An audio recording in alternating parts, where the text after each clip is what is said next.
नमस्कार। और आज की अपनी इस वीडियो में हम ओ लेवल के दूसरे पेपर M2R5 के डिटेल्ड सिलेबस को देखने वाले हैं, जिसे आप वेब डिज़ाइनिंग एंड पब्लिशिंग के भी नाम से जानते हैं। यहाँ पर हम देखेंगे कि किस चैप्टर से कितने नंबर के सवाल पूछे जाते हैं, ताकि आप समझ पाएँ कौन सा चैप्टर ज़्यादा नंबर का आता है और कौन से चैप्टर से कम नंबर के सवाल पूछे जाते हैं। और हम देखेंगे कि किस चैप्टर में क्या क्या टॉपिक यहाँ पर ओ लेवल में कंप्लीट किए जाते हैं और क्या क्या चीज़ें हमें यहाँ पर पढ़नी हैं। तो चलिए समय को ना बर्बाद करते हुए देखते हैं। और मैं जब भी सिलेबस किसी चीज़ का पढ़ाता हूँ, बच्चों को समझाता हूँ, ये सबसे इम्पॉर्टेंट चीज़ है। क्यों है? क्योंकि यहाँ से आप रणनीति बनाते हैं कि पूरे पेपर को आपको कैसे ख़त्म करना है। तो इसको बहुत ध्यान से देखिएगा और इसको दिमाग में बैठा लीजिएगा, क्योंकि यहीं से आपका आधार बन रहा है और इसी चीज़ से आप तय कर पाते हैं कि पूरे रास्ते को आपको किस तरीके से कवर करना है। तो यहाँ पर देखिए, सबसे पहले हम डिस्कस करते हैं कि यहाँ पर कितने चैप्टर्स आपको दिखने हैं। तो सबसे पहले यहाँ पर देख रहे हैं टोटल 5 चैप्टर्स यहाँ पर आपको कवर करने हैं। और अगर बात करें चैप्टर्स के नाम की, तो सबसे पहले देखिए introduction to web designing and editors HTML basics. यहाँ पर 25 नंबर का सवाल इससे कवर किया जाएगा। इसमें आपको बेसिक इंटरनेट की चीज़ें, वेब डिज़ाइनिंग, एडिटर्स और HTML से सवाल पूछे जाने वाले हैं। दूसरा चैप्टर हमारा CSS का होता है और यहाँ पर अभी हम बात करेंगे क्या क्या चीज़ें आती हैं। अभी बस इतना देख लीजिए कि क्या नाम है और कितने नंबर के क्वेश्चन यहाँ से उठ रहे हैं। तो ये हमें 20 नंबर दिलाता है। फिर CSS फ्रेमवर्क की बारी आती है, जो हमें 15 नंबर दिलाता है। उसके बाद आगे की तरफ चलें तो थोड़ा सा इसको ऊपर करते हैं और यहाँ पर देखिए बात की जा रही है जावा स्क्रिप्ट और एंगुलर JS की, जो कि 20 नंबर आपको दिलाएगा। और फिर photo editor and web publishing and browsing की बात की जाती है, जो आपको 20 नंबर दिलाने वाला है। और टोटल इस तरीके से आपके 100 नंबर के यहाँ पर बन जाते हैं सवाल। और पेपर आपको पता ही है ऑनलाइन फॉर्मेट में होना है, MCQ आना है, तो हर सवाल 1 नंबर का इस तरीके से पूछा जाता है और इस तरीके से कुछ आपका 100 नंबर का पेपर तैयार हो जाता है। अब बात करते हैं कि किस चैप्टर से क्या क्या चीज़ पढ़ी जाएगी। तो यहाँ पर पहली चीज़ देखिए, इंट्रोडक्शन टू वेब डिज़ाइनिंग अगर कहा जा रहा है तो इसमें देखिए सबसे पहले इंट्रोडक्शन टू इंटरनेट आप पढ़ेंगे कि इंटरनेट क्या होता है, टाइप है, कैसे हैं, ये सारी चीज़ें। फिर www क्या होता है, वेबसाइट क्या होती है, वेबसाइट किस तरीके से काम करती है, वेब पेज किसे कहते हैं, अगर वेब पेज है तो उसका फ्रंट एंड क्या होता है, बैक एंड क्या होता है। और ये नाम भले ही सुनने में कुछ अजीब लग रहे हो या हो सकता लग रहा हो बहुत बड़ी चीज़ आप पढ़ने वाले हैं, लेकिन जब आप पढ़ेंगे तो आपको समझ में आएगा कैसी बच्चों वाली चीज़ है जो आप पढ़ रहे हैं। और बिल्कुल भी दिक्कत नहीं होगी इस सब चीज़ को पढ़ने में। बस ये है कि नाम ही सुन के आधे लोग टेंशन में आ जाते हैं, बैक एंड कह दिया गया, फ्रंट एंड कह दिया गया। अरे भाई एक बार देखो तो क्या है, ना समझ में आए तो कहना। तो जब चैप्टर हम डिस्कस करेंगे तो आप समझेंगे कितनी आसान चीज़ है। फिर यहाँ पर क्लाइंट सर्वर स्क्रिप्टिंग लैंग्वेज की बात की गई है। रिस्पॉन्सिव वेब डिज़ाइनिंग क्या होती है, कि वेब डिज़ाइनिंग एक है, कि रिस्पॉन्सिव वेब डिज़ाइनिंग क्या होती है। टाइप ऑफ वेबसाइट, उसके बाद स्टैटिक और डायनेमिक वेबसाइट्स क्या होती हैं। ये आपका किस में आ गया, इंट्रोडक्शन टू वेब डिज़ाइनिंग में आ गया।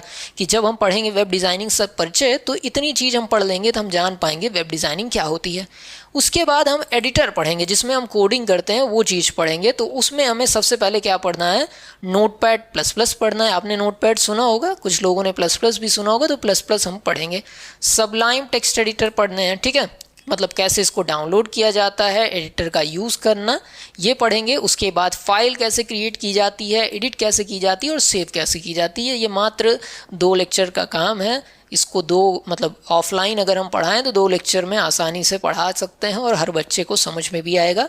इससे बहुत ज़्यादा टिपिकल चीज़ें नहीं बन सकती हैं। आसान सी चीज़ें एक बार देखोगे तो कहोगे हाँ ये तो बहुत आसान है, हम तो कर लेंगे, ठीक।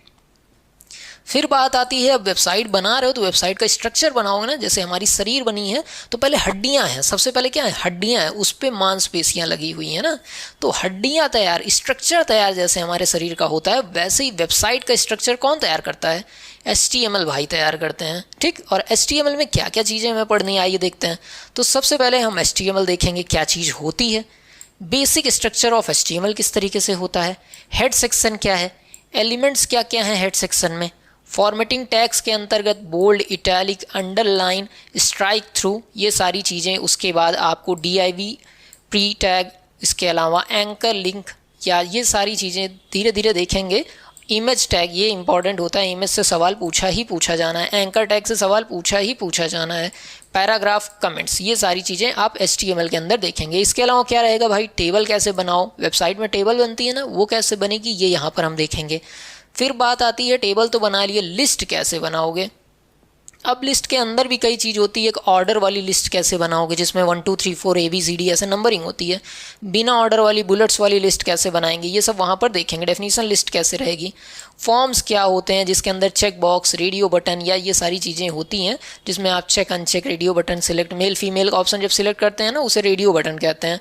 तो इन सब चीज़ों का यूज़ कैसे करेंगे, कैसे टेक्स्ट इनपुट करेंगे या कैसे फ्रेम्स बनाते हैं, ये सारी चीज़ आप HTML में पढ़ेंगे। और यकीन मानिए अगर इस कोर्स को आप ध्यान से पढ़ लेते हैं तो एक अच्छी खासी वेब डिज़ाइनिंग की नॉलेज आपको हो जाएगी। ऐसा नहीं सिर्फ एग्ज़ाम की ही बात है, भविष्य में भी आप एक अच्छे खासे एक IT सेक्टर में नॉलेजेबल पर्सन के रूप में जाने जाएंगे अगर इस एक पेपर को आप अच्छे से पढ़ लेते हैं। चारों पेपर की बात नहीं कर रहा हूँ, सिर्फ और सिर्फ M2 की बात कर रहा हूँ। सिर्फ इतना आप पढ़ लीजिए तो आपका काम बन जाएगा। चलिए आगे की तरफ बढ़ें। ठीक है, तो यहाँ पर HTML5 फिर देखना है HTML के बाद कि HTML5 में क्या क्या नए कंपोनेंट्स हैं, नए एलिमेंट्स क्या क्या हैं, सेक्शन क्या है, नैव आर्टिकल क्या है, ये सारी चीज़, audio tag, video tag, HTML form, ये सारी चीज़ें यहाँ पर हमको देखनी है। HTML5 में क्या क्या चीज़ें आप ऐड कर सकते हैं। फिर एक बार आपके शरीर का स्ट्रक्चर तैयार हो गया तो उसका मेकअप होता है। तो CSS का काम वही है, ये मेकअप करने का काम करता है, किसी वेबसाइट को रंग रूप देने का ये काम करता है। तो इंट्रोडक्शन लेंगे, CSS क्या है, CSS के प्रकार जो होते हैं वो क्या हैं, CSS सेलेक्टर्स क्या होते हैं, इसके अलावा selector, ID selector, tag selector, class selector, ये सारी चीज़ यहाँ पर हम लोग देखेंगे। फिर बैकग्राउंड कैसे चेंज किया जाता है, ब्लॉक प्रॉपर्टीज़ कैसे चेंज की जाती है, लिस्ट प्रॉपर्टीज़ कैसे चेंज की जाती है, बॉर्डर कैसे चेंज किए जाते हैं, ये सारी चीज़ें इसमें देखेंगे। कुल मिला के CSS का काम किसी भी वेबसाइट को डिज़ाइन देने का काम है। जैसे आप तैयार हो गए फिर मेकअप होता है ना, वो मेकअप करने का काम, वेबसाइट को रंग रूप देने का काम कौन करता है, CSS करता है, और वही यहाँ पर हम देखेंगे। फिर बारी आती है उसको एडवांस बनाने की, तो CSS फ्रेमवर्क वहाँ पे काम में आता है। और CSS फ्रेमवर्क में काफ़ी चीज़ें हम देखेंगे। अब ये कुछ पॉइंट हैं, आप देखना चाहें तो यहाँ पर देख सकते हैं या स्क्रीनशॉट लेना चाहें तो ले सकते हैं। वैसे डिस्क्रिप्शन में पूरी मैं ये PDF डाल दूँगा, आपको नोट करने की ज़रूरत नहीं है, मैं मेहनत कभी कराता नहीं हूँ बच्चों से, तो ये चीज़ आपको डिस्क्रिप्शन में मिल जाएगी, एक बार देख लीजिएगा। लेकिन अब इसमें समझिए कि ये नाम ही है अभी आपके लिए, तो इसको बहुत ज़्यादा डिस्कस करने में आप समझ नहीं पाएंगे, इसलिए मैं यहाँ पर थोड़ा सा इसको आगे बढ़ा रहा हूँ। फिर आप जावा स्क्रिप्ट पढ़ेंगे, और वेबसाइट कोई बनाना चाहता है तो जावा स्क्रिप्ट तो उसके लिए मुख्य है ही, और इसको पढ़ लेंगे जब आप, तो आप कहीं पर भी जाके खड़े होकर कहेंगे कि भाई मैं जावा स्क्रिप्ट पढ़ा हूँ, तो आपको एक लोड रहेगा IT सेक्टर में। ये यकीन मान के, मतलब हमारी बात को एकदम यकीन मान लीजिए आप। मतलब जो सिलेबस है बहुत धुआंधार सिलेबस, इसमें आप देख रहे हैं सारी चीज़ें एंगुलर JS वेस छोटी चीज़ नहीं है जो आप पढ़ रहे हैं। आप सिर्फ O लेवल के लिए ना पढ़िए, अपने करियर के लिए भी यहाँ पर आपको पढ़ाई करनी चाहिए। फिर फोटो एडिटर टूल आपको मिल जाते हैं कि किस तरीके से फ़ोटो एडिटिंग करते हैं। वेबसाइट में फ़ोटो वोटो लगानी होती है तो किस तरीके से उसे आप एडिट कर सकते हैं, इसके भी टूल्स, एडोबे फोटोशॉप या कोई भी टूल पे आप इसको पढ़ सकते हैं। फिर वेब पब्लिशिंग कैसे करेंगे, वेबसाइट आपने बना ली है तो उसको पब्लिश कैसे करेंगे, लोग देख पाएँ। ऐसा तो नहीं है ना वेबसाइट आप बनाएंगे तो घर पे रख लेंगे, उसे लोग देखेंगे भी तो उसको किस तरीके से आप बना के लोगों के सामने रखेंगे, ये भी चीज़ वेब पब्लिशिंग के अंडर आ जाती है। और फिर ब्राउजिंग की बात है कि कैसे आप उसको ओपन करते हैं। देखिए इसमें कुछ चीज़ें आपने सुनी भी होंगी, जैसे देखिए यहाँ पर www आप पढ़ चुके होंगे, ब्राउज़र, HTTP, पब्लिशिंग टूल ये पढ़ चुके होंगे, सर्च इंजन आपने कहीं ना कहीं सुना होगा, नहीं सुना होगा तो यहाँ पर देखेंगे। इसके अलावा तो देखिए वेब पब्लिशिंग में क्या क्या कंपोनेंट हैं ये तो नहीं पढ़ा होगा, होस्टिंग कैसे होती है, ये सारी चीज़ें, मतलब आप वेबसाइट बना लिए तो उसको लाइव कैसे करते हैं ये यहाँ पर आप पढ़ेंगे। ठीक है, तो ये कुछ चीज़ें थी जो आपको M2R5 सिलेबस में कवर करनी है। कोशिश की आपको सारी चीज़ें अच्छे से समझाऊँ। हमारा प्रयास अच्छा लगा हो तो वीडियो को लाइक कर दीजिएगा। फिर से बता दूँ PDF डिस्क्रिप्शन में है, परेशान मत होइएगा, डाउनलोड कर लीजिएगा। वीडियो सब्सक्राइब धुआंधार करते रहिए। मिलते हैं अगले लेक्चर में, तब तक के लिए नमस्कार, जय हिंद।